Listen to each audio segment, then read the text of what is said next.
Hola, ¿qué tal? Soy Luis Francisco Mendoza Rodríguez. Yo soy licenciado en nutrición. Terminé mis estudios en Universitaria Americana en Mexique, Campus Las Palmas del estado de Guerrero. He impartido clases en los diplomados como nutrición y entrenamiento deportiva. También he impartido clases en herbolaria y en cosmetría, que tienen un módulo de nutrición, y yo seré su profesor de esta materia que es citogenética. Dicho esto, vamos a comenzar con la clase que el día de hoy es la historia de la citogenética. Bien, la citogenética es la rama de la genética que va a estudiar el material hereditario dentro de la célula. Se refiere principalmente al análisis de la estructura, función y comportamiento del ADN que se condensa durante la división celular y forma de los cromosomas. Va a estudiar el número y morfología de los cromosomas utilizando técnicas de bandeo, que es la citogenética clásica, o la hibridación marcas en forma de fluorescente. Dicho esto, la citogenética es el estudio de los cromosomas. Los cromosomas son cadenas largas de ADN y proteínas que contienen mayor parte de la información genética en una célula. Actualmente, esto va a ayudar a determinar los cromosomas que se realizan muestras de tejido, también se realizan muestras de sangre o de médula ósea. Esto ayuda a identificar cambios en los cromosomas, ya que esto, en conjugación con la citogenética, va a servir para ayudar a diagnosticar enfermedades o afecciones genéticas también de algunos tipos de cáncer. Podemos decir que gracias a la citogenética podemos tener un diagnóstico oportuno y un monitoreo adecuado para el tratamiento con pacientes con cáncer, lo cual va a permitir conocer la biología propia del mismo cáncer. Bien, para iniciar el recorrido a lo largo de la historia, vamos a ir años atrás, debemos remontarnos al año 1842, donde estas estructuras fueron observadas por primera vez por el botánico suizo Carl Nageli. Él descubrió los cromosomas observando el núcleo de células vegetales. Él fue un botánico suizo quien hizo distintas investigaciones. Él tenía 25 años cuando él escribió un artículo sobre el polen en plantas con semillas y flores. Gracias a él se descubrió la división celular con gran precisión y observó lo que llamó citoblastos transitorios, que luego fueron identificados como cromosomas. También en los orígenes de la genética, eh, vamos a remontarnos a 1865, donde veremos a un gran autor que es Gregor Johann Mendel. Su historia comienza en el 1865 con la publicación de los trabajos de la herencia simple. En ese entonces no se conocía el ADN y muchísimo menos los mecanismos detrás de la herencia de los caracteres. Aún así, Mendel fue capaz de formular las leyes de herencia simple. Gregor fue un monje austriaco en el siglo XIX quien describió las leyes básicas de la herencia a través de experimentos con plantas de guisantes. En el jardín de su monasterio, él llevó a cabo miles de cruzamientos entre plantas de guisantes, lo que lo llevó a describir cómo se transmitían las características de una generación a la siguiente, es decir, los rasgos dominantes y recesivos. Los experimentos iniciales de Mendel proporcionaron las bases de la genética moderna y eso nos lleva a sus tres leyes que él mismo formuló. La primera de ellas es la ley de la uniformidad, donde dice que la cruza de dos individuos de raza pura dará crías iguales genéticamente y con los rasgos del padre con genes dominantes. Eso nos lleva a la ley número 2, que es la ley de la segregación, donde las características a heredar se separan yendo cada una a un gameto distinto. Y la tercera ley, que es de la independencia, que es las características se van a transmitir entre generaciones de forma independiente de unas con otras. En 1869, el biólogo y médico suizo Johann Friedrich Miescher fue un médico que fue el primero en aislar el ADN, ¿ok? Fue un biólogo y pionero de la biología molecular y gracias a él se descubrió la molécula nucleína, un avance fundamental en el campo de la genética y la revelación de uno de los interrogantes de las ciencias más abordados: los datos y la información hereditaria que no definen individualmente.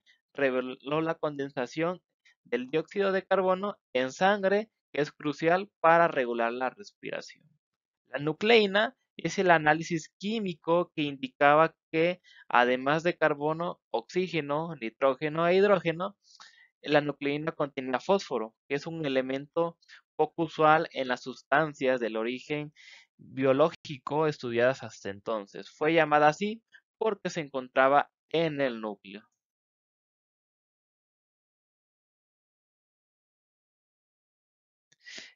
Bien, para la época de 1900, las leyes Mendel fueron totalmente redescubiertas.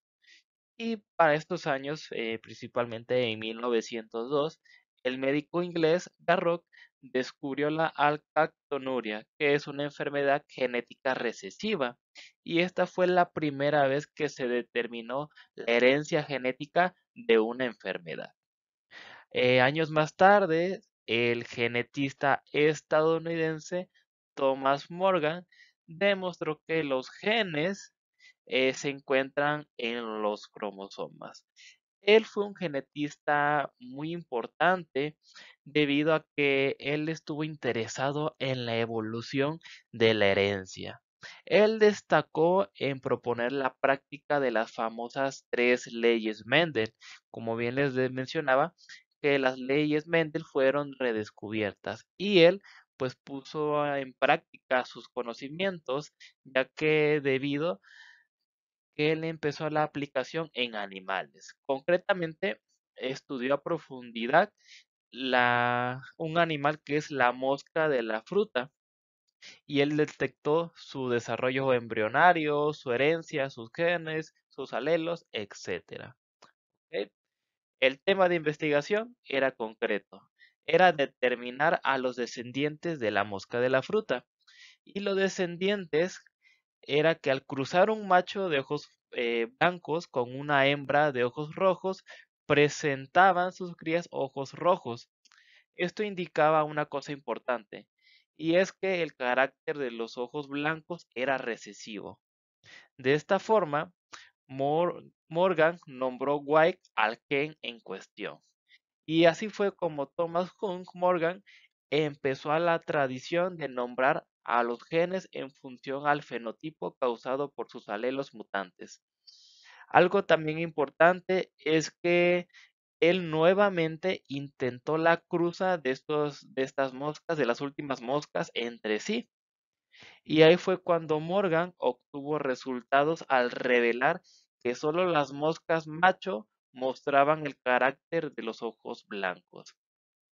Eso lo llevó a dos importantes conclusiones, que fue que ciertos caracteres se heredan a través de una herencia ligada al sexo. Y la otra es que los genes se localizaban en distintos cromosomas. Como les comentaba en la diapositiva anterior, las leyes Mendel habían sido redescubiertas. Retomando a Mendel, hoy en día sabemos que un gen típico proporciona instrucciones para construir una proteína, que esto va a determinar las características observables de un organismo, como por ejemplo, ahora sabemos que el gen del color de las flores eh, y de plantas de Gregor Mendel van a especificar una proteína que va a ayudar a estas moléculas para que obtengan un pigmento, lo que les va a dar un tono de color púrpura a estas flores cuando funcionan correctamente. Mendel no sabía que los genes a los que llamaba factores hereditarios especificaban proteínas y otras moléculas funcionales. De hecho, él ni siquiera especuló que sobre cómo los genes ejercían un efecto sobre las características observables de los organismos. Entonces se preguntarán quién fue el primero que hizo la conexión entre genes y proteínas. Pues aquí vamos a mencionar nuevamente a Garrod. Garrod, como les comenté anteriormente, él trabajó con pacientes que tenían enfermedades metabólicas y él observó que estas enfermedades solían venir de la familia, ¿ok? Eran de herencia familiar. Se enfocó en pacientes que tenían lo que hoy llamamos alcactonuria, que es un trastorno no fatal donde la orina de una persona se va a volver completamente negra. Esto es porque esta persona no puede degradar una molécula llamada alcactón, ¿ok? Entonces Garrod, al examinar los genes biológicos de personas con este trastorno, Garrod encontró que la alcactonuria mostraba un patrón hereditario recesivo. ¿Ok? También que era similar a los patrones que Mendel había observado de sus plantas, por ejemplo, los chícharos. Y a Garrod se le vino una idea, que fue que los pacientes con alcactonuria podían tener un efecto metabólico en la degradación del lactactón. Y este fue un efecto que podría ser causado por forma recesiva, ya que uno de los factores hereditarios de Mendel, es decir, un alelo recesivo de un gen, fue cuando aquí Garrod llamó un error innato del metabolismo. Y ahí fue donde encontró otras enfermedades más que mostraban patrones similares. A pesar de que ni Garrod ni nadie de la época entendía completamente la naturaleza del gen, pues Garrod fue considerado el padre de la genética química, ya que él fue el primero que relacionó los genes con enzimas que desempeñaban diversas reacciones metabólicas dentro del organismo humano. Lamentablemente, las ideas de Garrod pasaron casi totalmente inadvertidas en su tiempo. De hecho, fue solo después que otros dos investigadores importantes, que fue George y Tatum, llevaron a cabo una serie de experimentos innovadores en la década de 1940. El trabajo de Garrod fue redescubierto y apreciado. Ustedes se preguntarán, ¿quién es George y quién es Tatum? Pues ellos son o fueron científicos cuyo trabajo cambió la forma en que vemos el cuerpo y detectamos y tratamos enfermedades. George era un genetista y Tatum era un bioquímico que vivió y trabajó en los Estados Unidos. Llevaron la mayoría de sus estudios en la Universidad de Columbia. Estos hombres, especialmente recordados por el experimento de George y Tatum, realizaron en la década de los 40, demostró que los genes son responsables de dar direcciones necesarias para producir enzimas que controlan los procesos metabólicos. Las enzimas son proteínas que van a optimizar y a, que van a hacer que el rendimiento bioquímico pase de una forma lenta a una forma más rápida. ¿Ok?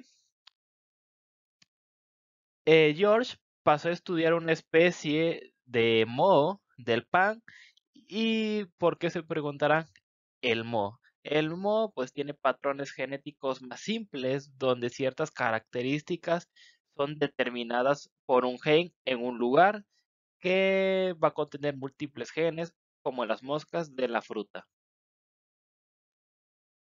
Y bueno, ustedes se preguntarán por qué el moho es ideal para experimentos. Eh, bueno, al principio había planteado trabajar con la mosca de la fruta, pero sin embargo, al interesarse cada vez más por la conexión entre la genética y el metabolismo, se dio cuenta de que la neurospora podría ser más adecuada para responder las preguntas que le causaban curiosidad. Para empezar, la neurospora tenía un ciclo de vida más rápido y era conveniente que se incluiría en las fases haploides y diploides, lo que iba a facilitar los experimentos genéticos. ¿Ok? Se llevó a cabo este experimento creando esporas de modo mutantes y luego las fue cultivando en medios completos, por ejemplo, en medios con los nutrientes necesarios o medios mínimos, medios a los que les faltaban nutrientes específicos. Tomaron las colonias que no pudieron crecer y nuevamente les volvieron a agregar nutrientes faltantes. A partir de ahí determinaron que el moho necesitaba el aminoácido arginina y su mutación fue un solo gen que podría codificar la enzima que podría producirlo. ¿Ok? Su trabajo condujo a la hipótesis de que un gen, eh, una enzima, y esto iba a ser modificado desde entonces, ya que los genes en realidad codifican un solo polipéptido, pero el experimento sigue siendo básicamente cierto y cambió el campo científico de investigación. ¿Ok?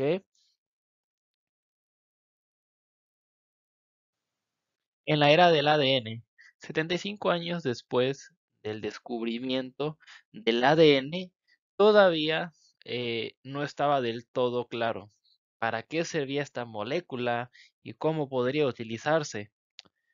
Hasta en 1944, eh, Oswald Theodore y Colin McLeod y McCarthy demostraron que el ADN es el material genético. Para ese entonces tuvo bastante controversia mediante la comunidad científica, ya hasta que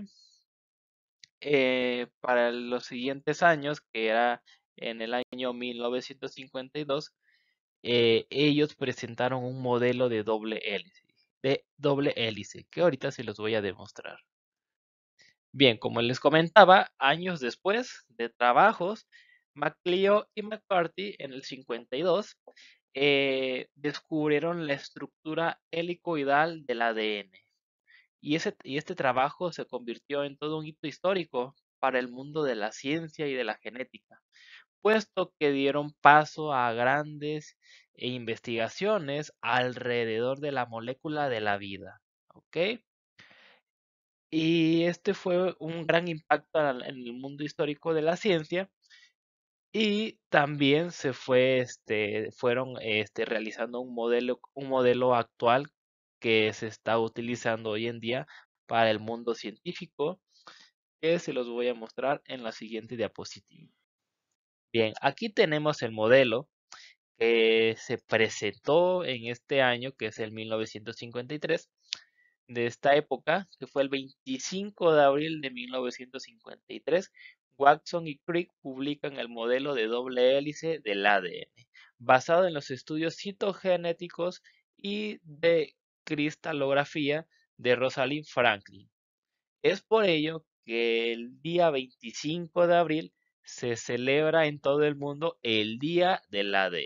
Ok, aquí tenemos una imagen del modelo del ADN que es de doble hélice, que se publicó en 1953 en un 25 de abril. Para los años 50 hubo también importantes avances científicos en el campo de la genética, debido a que en 1956 Joachim y Albert Leiban establecieron que en la especie humana el número de cromosomas es de 46. 2 años más tarde, el experimento de los biólogos estadounidenses McLeod y Franklin demostró que la replicación del ADN es una replicación semiconservativa. Esto quiere decir que en cada ciclo de replicación, cada hélice de ADN forma y mantiene una cadena de la hélice original. ¿Ok? Aquí tenemos un esquema de la célula, su núcleo que está lleno de cromosomas y todos estos cromosomas van a llevar la información genética. ¿Ok? Y entonces nos preguntaremos, ¿qué es un cromosoma? El cromosoma es una estructura donde se va a encontrar dentro del centro del núcleo de las células que van a transportar diversos fragmentos de información genética. ¿Ok? El ADN. El ADN es el material que contiene los genes y es el pilar fundamental del cuerpo humano. Este concepto, los cromosomas, los vamos a ver a más a detalle en la siguiente clase. Así que no se preocupen, chicos, que en la siguiente clase lo vamos a ver más detallado. De manera general, los cromosomas vienen en pares. Normalmente cada una de las células en el cuerpo humano tiene 23 pares. Los cromosomas, que son 46 cromosomas en total, los cuales la mitad provienen de la madre y la otra mitad van a provenir del padre. ¿Ok? Retomando lo que le comentaba anteriormente, eh, dentro de la célula vamos a encontrar lo que es su núcleo, ¿ok? Y dentro de él va a estar lo que es la información genética, ¿ok? Que van a estar los cromosomas, van a ser bastantes cromosomas y que ellos van a componer lo que es el ADN, la información genética. La palabra cromosoma procede del griego y su significado etimológico es cuerpo que se tiñe. ¿Ok? Cuerpo que se tiñe. Los cromosomas son estructuras fundamentales a nivel biológico, ya que en ellos se encuentran contenidas unidades básicas de la información genética, que son los genes. Vamos a hacer una retroalimentación, un recorrido breve de lo que hemos estado mencionando a lo largo del tema del día de hoy. Concretamente, eh, los cromosomas son capaces de almacenar toda la información para la formación y desarrollo de un nuevo individuo. Información que a su vez se transfiere de generación en generación. Recordemos que en 1842 fueron observados por primera vez por el botánico suizo Carl von Nageli. ¿Ok?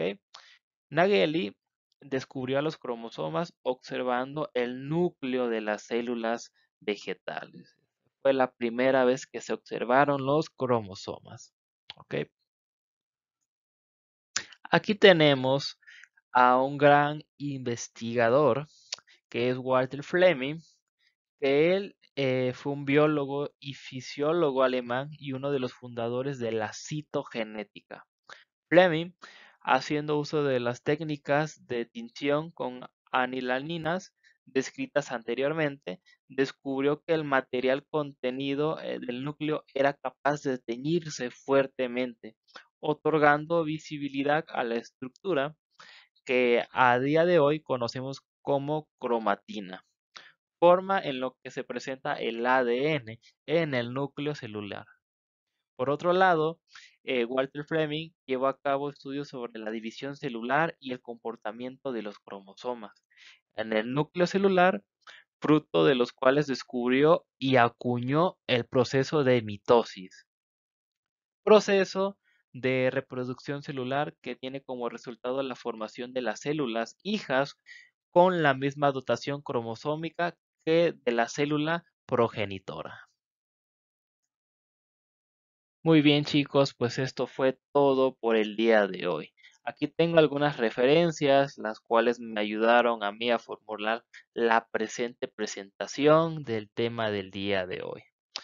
Les hago mención también que al final de la clase, de cada sesión, estaremos realizando una evaluación acerca de lo que vimos de la clase, ¿vale?